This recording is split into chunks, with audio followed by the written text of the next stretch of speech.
Hello दोस्तों, कैसे हैं आप।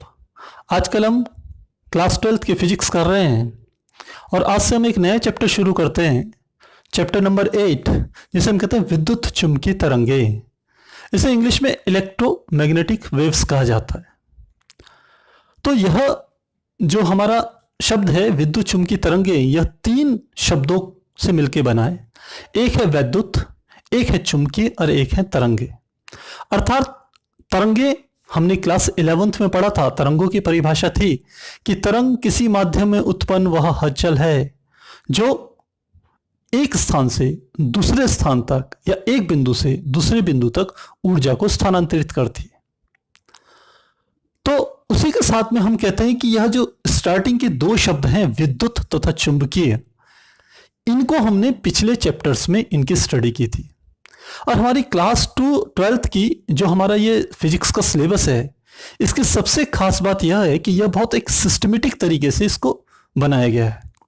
यदि आपने पीछे के चैप्टर्स अच्छे से तैयार किए हैं तो आपको आगे के चैप्टर आसानी से समझ में भी आएंगे। हम सबसे पहले बात करेंगे कि हमने चैप्टर पढ़ा था धारा का चुंबकीय प्रभाव, और वहां पर हमने पढ़ा था ओस्टर्ड का एक्सपेरिमेंट। तो आपको ध्यान हो तो ओस्टर्ड का एक्सपेरिमेंट यह कहता है कि जब किसी चालक में विद्युत धारा प्रवाहित होती है तो चालक के चारों तरफ एक चुंबकीय क्षेत्र उत्पन्न हो जाता है। तो हम इस बात को इंगित करते हैं कि विद्युत धारा के द्वारा चुंबकीय क्षेत्र उत्पन्न होता है। और आप जानते हो विद्युत धारा कैसे प्रवाहित होती है? गतिमान आवेश के कारण। गतिमान आवेश हो तो उसे को हम क्या कहते हैं? विद्युत धारा। अर्थात चुंबकीय क्षेत्र किसी गतिमान आवेश के कारण भी उत्पन्न होता है। विद्युत धारा तो आवेशों का सतत प्रवाह है ना, पर हम कहते हैं कि यदि एक सिंगल आवेश भी, एक एकांकीय आवेश भी चल रहा है तो हम कह सकते हैं उसके चारों तरफ चुंबकीय क्षेत्र उत्पन्न हो सकता है। तो यहां हमने धारा का चुंबकीय प्रभाव के अंतर्गत हमने इसका विस्तार से अध्ययन किया था। अब हमने आगे का एक और चैप्टर पढ़ा था जिसको हमने कहा था वैद्युत चुंबकीय प्रेरण। और विद्युत चुंबकीय प्रेरण के अंतर्गत हमने फैराडे के नियम पढ़े थे। और फैराडे के नियम यह कहते हैं कि जब किसी कुंडली से बद्ध चुंबकीय फ्लक्स में परिवर्तन होता है तो परिपथ में एक प्रेरित विद्युत वाहक बल, जिसके परिणाम स्वरूप एक प्रेरित धारा उत्पन्न हो जाती है। तो यहां हमारा यह निष्कर्ष निकलता है कि परिवर्ती चुंबकीय क्षेत्र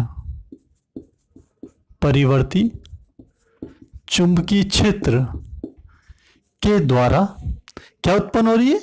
हम कह सकते हैं वैद्युत धारा उत्पन्न हो रही है।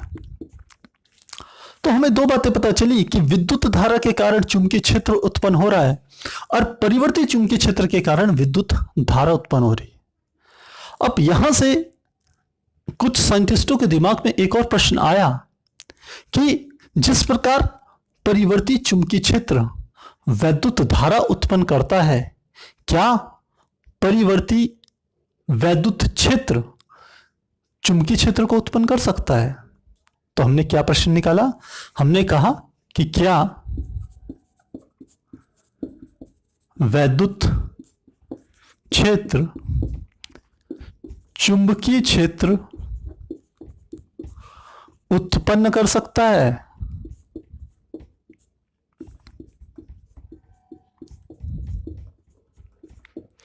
यह वैज्ञानिकों के दिमाग में एक प्रश्न आया और इसी प्रश्न को लेकर के मैक्सवेल ने अपने सिद्धांत दिए। मैक्सवेल ने यह कहा कि जिस प्रकार चुंबकीय क्षेत्र के द्वारा, या जिसे हम कहते हैं परिवर्ती चुंबकीय क्षेत्र के द्वारा वैद्युत धारा उत्पन्न हो रही है, ठीक उसी प्रकार से परिवर्ती वैद्युत क्षेत्र चुंबकीय क्षेत्र को उत्पन्न करता है। तो क्या निष्कर्ष निकाला? मैक्सवेल ने क्या कहा? मैक्सवेल ने कहा कि परिवर्ती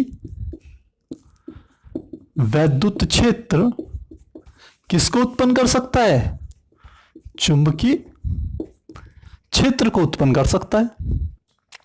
और वास्तव में देखा जाए तो यह एक बहुत अधिक महत्वपूर्ण खोज थी, यह एक बहुत महत्वपूर्ण सिद्धांत था, क्योंकि इसके द्वारा अंतरिक्ष में विचरने वाले, अंतरिक्ष में उपस्थित विभिन्न प्रकार की जो विद्युत चुंबकीय तरंगें होती हैं उनका भी अध्ययन किया जा सकता है। साथ ही इससे यह भी निष्कर्ष निकला कि जो विद्युत चुंबकीय तरंगों की जो चाल होती है वह देखा गया वो प्रकाश की चाल के लगभग बराबर होती है। और यहां से यह निष्कर्ष निकला कि जो प्रकाश है वह भी क्या है, वैद्युत चुंबकीय तरंगे ही है। तो इस चैप्टर में हम सब इन सब बातों का बड़े डिटेल में अध्ययन करेंगे, बड़े विस्तार से अध्ययन करेंगे। और सबसे पहले हम अध्ययन करेंगे कि जो मैक्सवेल का यह सिद्धांत था कि परिवर्ती वैद्युत क्षेत्र के द्वारा चुंबकीय क्षेत्र उत्पन्न होता है, इस सिद्धांत को सबसे पहले हम क्या करेंगे, स्टडी करेंगे, इसको समझेंगे। और यह हम समझेंगे हमारे अगले टॉपिक जिसे हम कहते हैं विस्थापन धारा, जिसे इंग्लिश में कहा जाता है डिस्प्लेसमेंट करंट के अंतर्गत। तो अब हम समझते हैं डिस्प्लेसमेंट करंट या विस्थापन धारा क्या होता है। तो अब हम अगला टॉपिक पढ़ते हैं जो कि हमारा विस्थापन धारा, जिसे हम डिस्प्लेसमेंट करंट कहते हैं। तो हमने कहा इसके लिए हम सबसे पहले समझते हैं एम्पियर का परिपथीय नियम। तो हम लिखते हैं एम्पियर का परिपथीय नियम, इसे इंग्लिश में एम्पियर का सर्किटल लॉ भी कहा जाता है। इसके अनुसार किसी बंद वक्र के परितः चुंबकीय क्षेत्र का रेखीय समाकलन उस पृष्ठ द्वारा घिरे, या उस पृष्ठ की जगह उस वक्र द्वारा, यहां वक्र लिखा है तो वक्र लिखते हैं, उस वक्र द्वारा घिरे क्षेत्रफल में से गुजरने वाली सभी धाराओं के योग का म्यू नॉट गुना, म्यू नॉट क्या है, निर्वात की चुंबकशीलता, इसे यहां लिख रहे हैं, म्यू नॉट गुना होता है। तो इसे गणितीय रूप से लिखें तो हम लिख सकते हैं चुंबकीय क्षेत्र का रेखीय समाकलन बराबर होगा म्यू नॉट गुणा किसके, धारा आई के। तो अब यह हमने क्या समझ लिया, हमने एम्पियर का परिपथीय नियम समझ लिया। अब हम समझते हैं कि जो मैक्सवेल ने विस्थापन धारा का जो कॉन्सेप्ट दिया उसे कैसे हम समझ पाएंगे।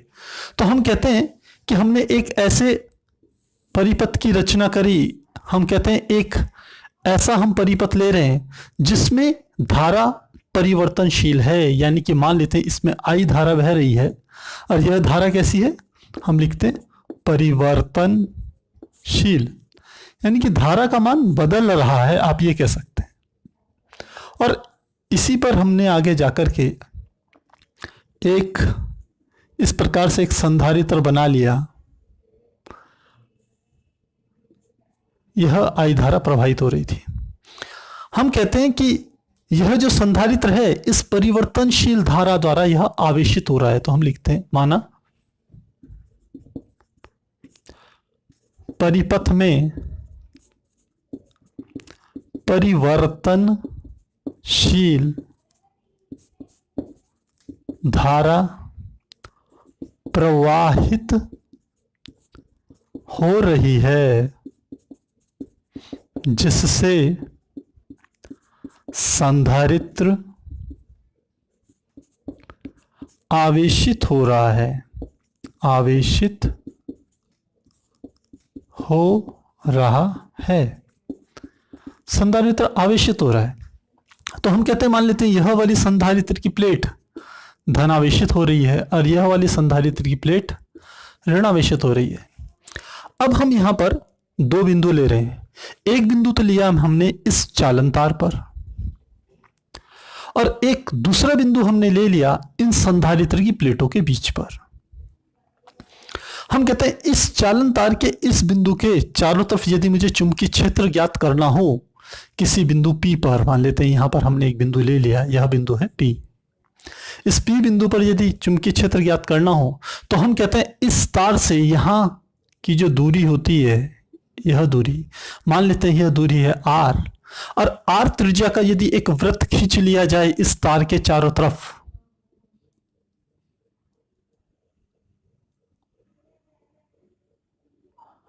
जिसका कि केंद्र क्या हो, यह तार हो, तो इस P बिंदु पर जो चुंबकीय क्षेत्र होगा उस चुंबकीय क्षेत्र का मान हम जानते हैं। हम लिखते हैं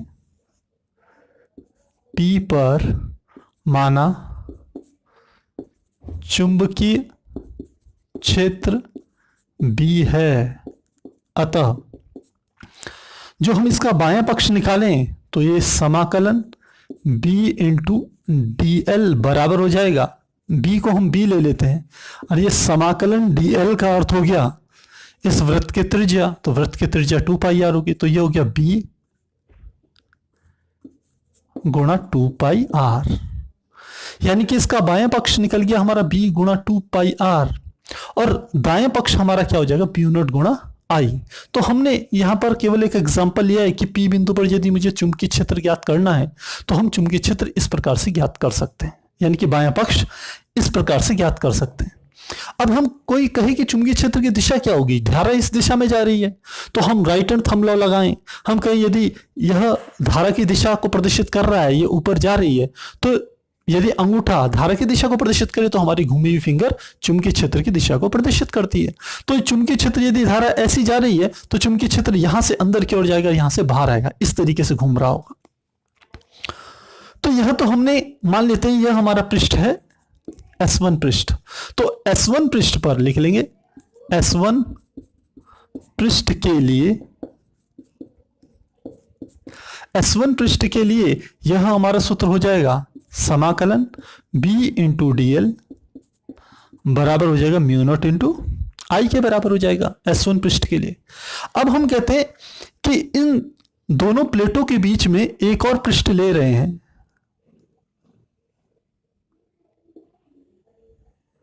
और इस पृष्ठ की त्रिज्या भी हमने इसी के समान हमने R ले ली, मान लेते हैं R ले लिए, और इन पृष्ठों को हमने इस प्रकार से मिला दिया। अब हमने कहा ये जो S1 पृष्ठ है और मान लेते हैं ये दूसरा पृष्ठ है S2 पृष्ठ, हमने कहा S2 पृष्ठ S1 के ही समान है, यानी कि जैसा S1 पृष्ठ है वैसा ही S2 पृष्ठ है। तो जिस प्रकार से इस बिंदु के चारों तरफ एक चुंबकीय क्षेत्र बन रहा था, ठीक इसी प्रकार से यदि हम इस P2 बिंदु पर भी यदि चुंबकीय क्षेत्र ज्ञात करें तो उस चुंबकीय क्षेत्र का मान भी इतना ही आना चाहिए जैसा हमारा S1 का आया। इसका अर्थ यह हुआ कि एम्पियर के परिपथी नियम को यदि हम लगाएं तो इसका बायां पक्ष तो यह बताता है कि P2 बिंदु पर जो चुंबकीय क्षेत्र होगा वह इतना ही होगा, समाकलन B इंटू DL के बराबर होगा। तो हम लिखते हैं S2 पृष्ठ के लिए एम्पियर के परिपथी नियम से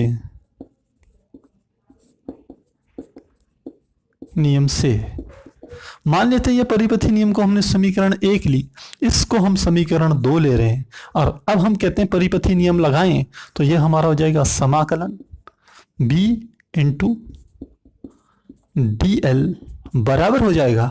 अब देखिए बाएं पक्ष तो ये कह रहा है कि P2 बिंदु पर जो चुंबकीय क्षेत्र होगा वो B इंटू DL के बराबर होगा, इसके समाकलन के, रेखीय समाकलन के, लेकिन इसके बीच से जो जा रही है वह कोई चालन धारा नहीं है, क्योंकि इन दोनों प्लेटों के बीच, संधारित्र की इन दोनों प्लेटों के बीच, इन प्लेटों को हम इस प्रकार से प्रदर्शित कर देते हैं। हमने कहा यह प्लेट है,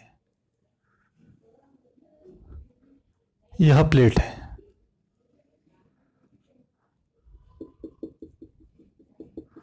एक प्लेट ये है और एक प्लेट हमने कही है। हम कहते हैं इन दोनों प्लेटों के बीच में कोई चालक तार तो नहीं है, तो इसका मतलब इनके बीच से कोई चालन धारा भी नहीं बह रही होगी।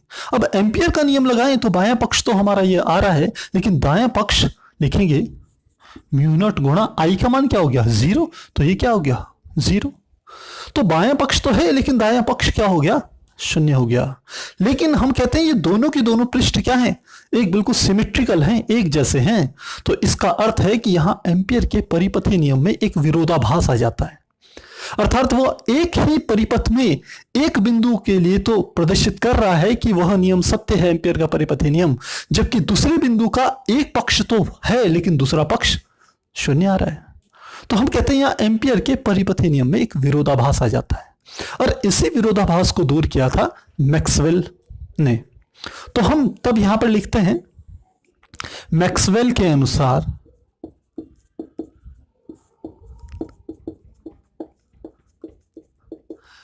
मैक्सवेल ये कहता है कि एम्पियर की परिपथीय नियम में कहीं ना कहीं कोई चीज एक मिस हो गई, कोई चीज छूट गई है, अब उसको पूर्ण करने की बात हो रही है। तो मैक्सवेल ये कहता है कि ठीक है, संधारित्र की दोनों प्लेटों के बीच में कोई भी हम कहते हैं कि चालक तार नहीं है जिसमें चालन धारा बह रही है, लेकिन वो साथ में ये कहता है कि इन प्लेटों पर आवेश तो है, और यदि आवेश है तो इसका मतलब क्या हुआ, इस प्लेट पर धन आवेश है, इस प्लेट पर ऋण आवेश है, तो इसका मतलब एक चुंबकीय क्षेत्र तो है, और वह चुंबकीय क्षेत्र इस प्रकार से चल रहा होगा। यह चुंबकीय क्षेत्र को किससे प्रदर्शित करेंगे हम, ई से प्रदर्शित कर सकते हैं। तो हम कहते हैं कि इन आवेशों के कारण जो चुंबकीय क्षेत्र बन रहा है, तो यदि यह आवेश है तो हमने एक गॉस की प्रमेय पढ़ी थी, और गॉस की प्रमेय कहती है कि किसी आवेश के, हमारे पास आवेश हो तो उसके चारों तरफ जो फ्लक्स होता है उस फ्लक्स को हम कैसे प्रदर्शित कर सकते हैं। हम जानते हैं चूंकि ई फाई बराबर होता है हमारा, हम लिखते हैं चूंकि प्लेटों के मध्य, क्योंकि प्लेटों के मध्य प्लेटों के आवेश के कारण, प्लेटों के आवेश के कारण एक वैद्युत क्षेत्र उत्पन्न हो जाता है।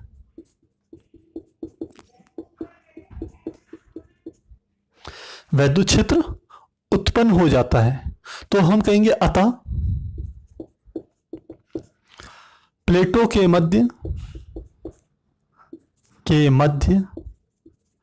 वैद्युत फ्लक्स, वैद्युत फ्लक्स हम जानते हैं फाई बराबर होता है ई इंटू ए के, यह होता है। और हम सूत्र जानते हैं कि संधारित्र की समांतर प्लेट, संधारित्र की प्लेटों के बीच जो वैद्युत क्षेत्र होता है ई, और हम कह दें कि यदि इस प्लेट पर यदि आवेश का मान लेते हैं, यहां पर आवेश का मान क्या है Q, तो हम लिखते हैं यदि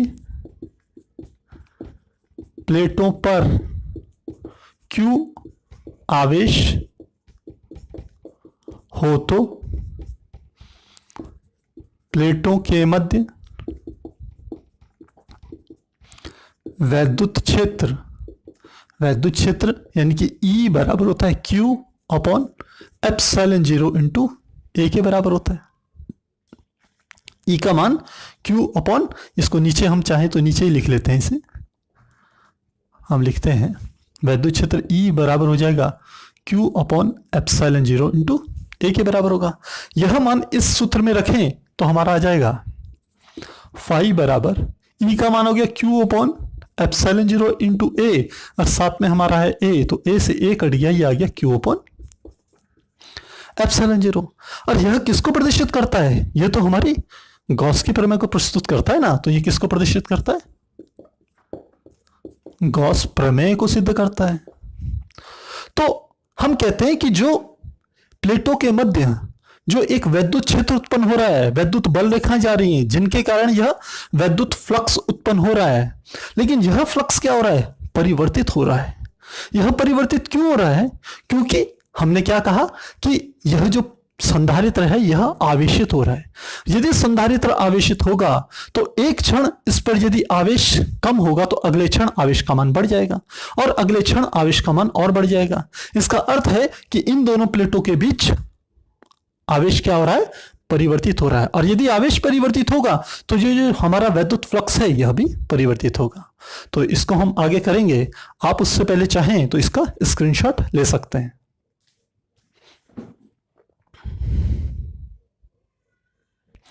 तो हम कहते हैं कि हमारे पास फाई ई बराबर आ गया क्यू अपन एप्सिलॉन जीरो। तो हम वही बात लिख रहे हैं जो अभी हमने कही, कि हमने कहा चूंकि संधारित्र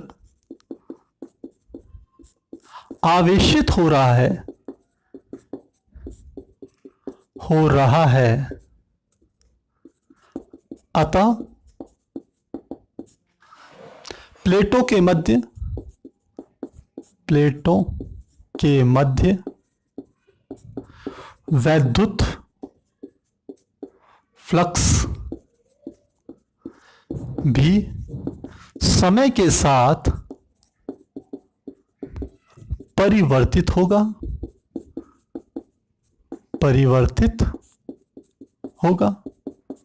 यानी कि इनके बीच में जो फ्लक्स है फाई, यह भी क्या होगा, परिवर्तित होगा। तो हम यहां पर इस समीकरण को लिख सकते हैं फाई ई बराबर क्यू अपॉन एप्सिलॉन जीरो।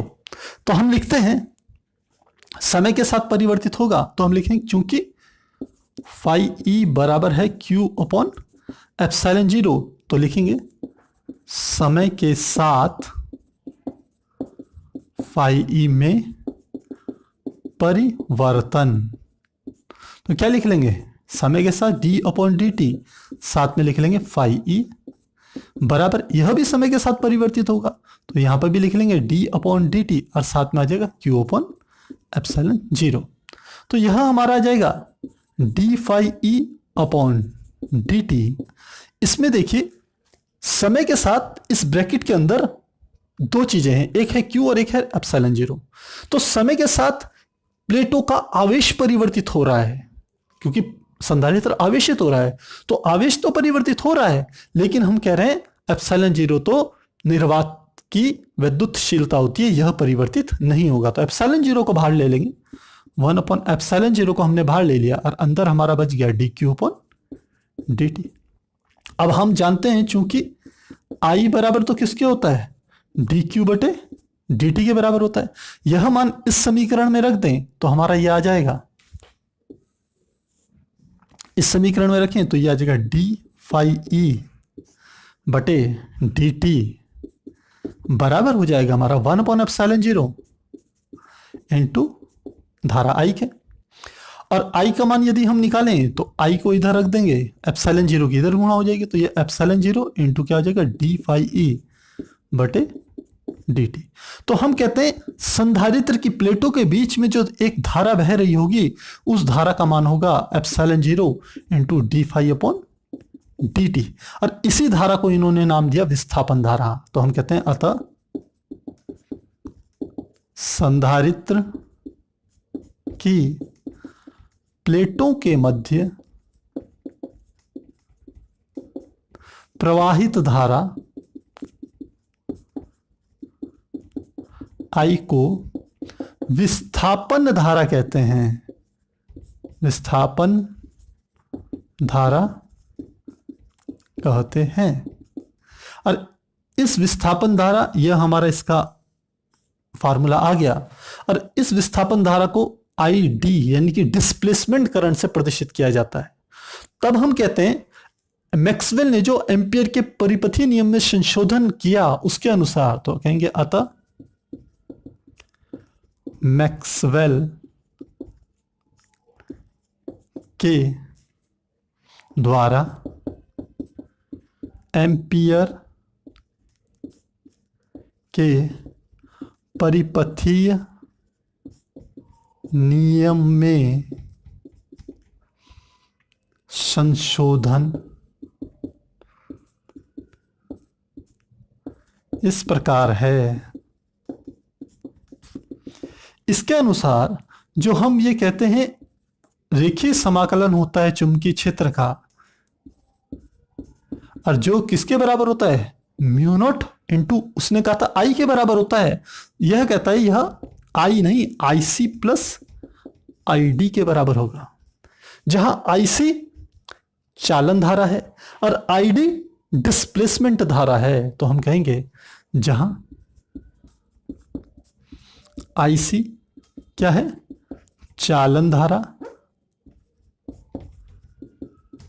तथा आईडी है विस्थापन धारा, और जिसका मान हमने यहां पर निकाल लिया, यह है epsilon 0 into D phi upon D T के बराबर है। ये फाई ई और आप लिख लीजिएगा, क्योंकि ई का मतलब है कि यह कौन सा फ्लक्स है, वैद्युत फ्लक्स है। तो वैद्युत फ्लक्स में परिवर्तन के कारण संधारित्र की प्लेटों के बीच में एक धारा उत्पन्न हो जाती है, और उसी धारा को इन्होंने विस्थापन धारा का नाम दिया। तो यह हमारा मैक्सवेल के द्वारा जो एम्पियर के परिपथी नियम में जो संशोधन करा था, उसको हम इस प्रकार से समझ सकते हैं। अब बात यह आती है कि इस विस्थापन धारा से हमें क्या लाभ होगा, इसकी जानकारी से। देखिए, इसकी जानकारी से हमें एक बात पता चलती है,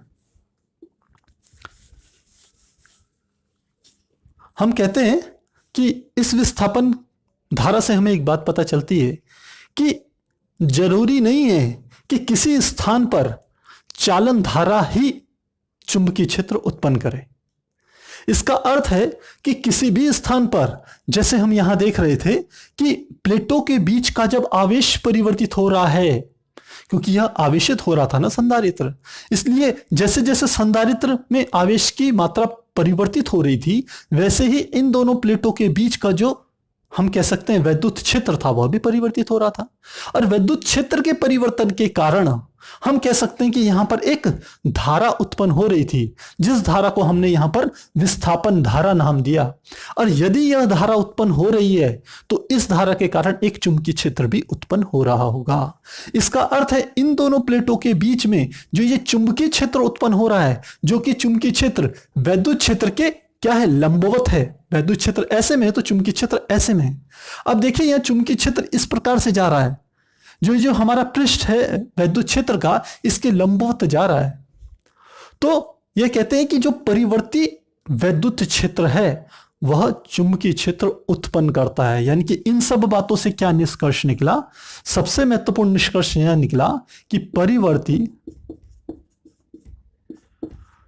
वैद्युत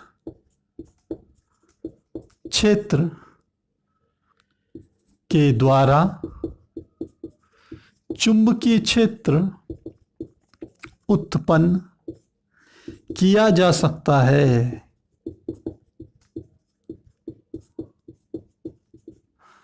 परिवर्ती वैद्युत क्षेत्र के द्वारा चुंबकीय क्षेत्र उत्पन्न किया जा सकता है। और परिवर्ती जो हम कह रहे हैं कि यह परिवर्ती वैद्युत क्षेत्र क्यों उत्पन्न हो रहा है, क्योंकि आवेशों के एक प्रकार से आप कह सकते हैं कि जो हमारा आवेश है, उस आवेश या तो चल रहा हो मतलब दोलन करे एक बिंदु से दूसरे बिंदु तक, या आवेश की मात्रा में परिवर्तन होगा तो भी क्या होगा, वैद्युत क्षेत्र में परिवर्तन होगा। क्योंकि वैद्युत क्षेत्र क्या होगा, या तो आवेश के परिमाण में लगातार परिवर्तन होता रहे, जैसे कि यहां पर प्लेटों के बीच में हो रहा था, तो आवेश बदल रहा होगा तो आवेश के चारों तरफ चुंबकीय क्षेत्र होता है, वो भी बदलेगा। या दूसरा तरीका यह है कि यह आवेश, कोई आवेश चले, गतिमान हो। जब आवेश एक बिंदु से दूसरे बिंदु तक जाएगा और हम कहीं यदि वो दोलन करना शुरू कर दे किसी एक बिंदु के दोनों तरफ, तो जो वैद्युत क्षेत्र उत्पन्न होगा उससे वह वैद्युत क्षेत्र भी लगातार चलेगा, गतिमान होगा, तो वह परिवर्तित होगा समय के साथ। एक ही स्थान पर जो वैद्युत क्षेत्र होगा वह परिवर्तनशील होगा, तो हम कह सकते हैं वहां पर क्या उत्पन्न हो जाएगा, चुंबकीय क्षेत्र उत्पन्न हो जाएगा। और इस अवधारणा से हमें यह बात हमारी पुष्ट होती है कि जो अंतरिक्ष पर, स्पेस पर जो तरंगे चलती हैं, वह तरंगे क्या होती है, वैद्युत चुंबकीय तरंगे होती हैं।